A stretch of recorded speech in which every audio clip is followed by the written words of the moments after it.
Imagine an empire so vast, it stretched from the edges of Europe to the heart of Asia. An empire that ruled over 44% of the world's population at its peak. The Persian Empire, once the envy of the ancient world, was a beacon of power, wealth, and innovation.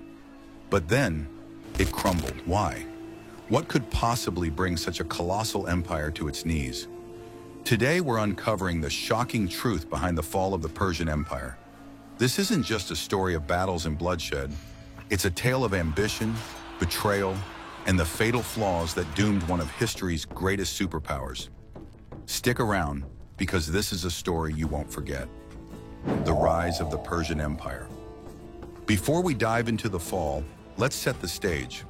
The Persian Empire, also known as the Achaemenid Empire, was founded by Cyrus the Great in 550 BCE.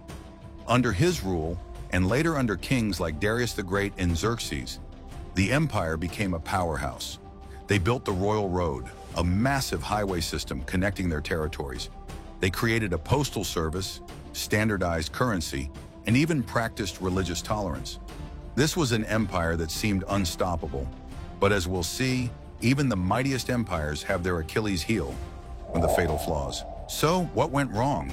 Let's break it down. First, overextension. The Persian Empire was huge.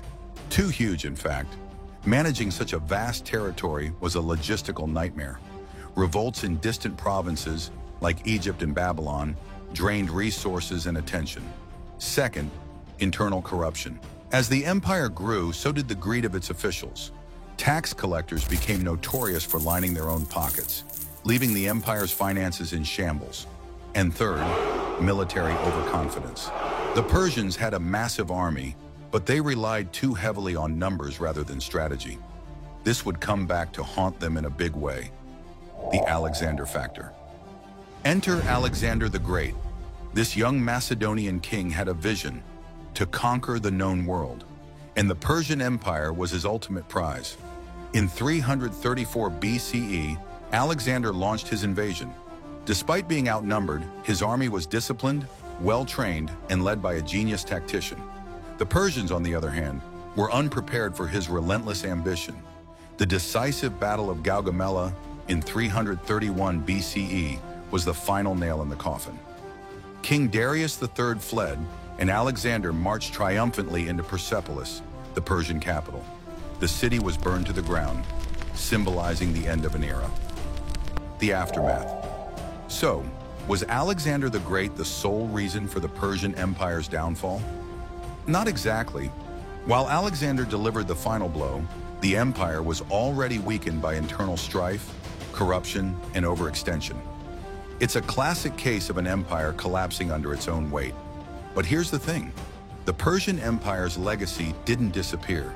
Its innovations in governance, infrastructure, and culture influenced the world for centuries.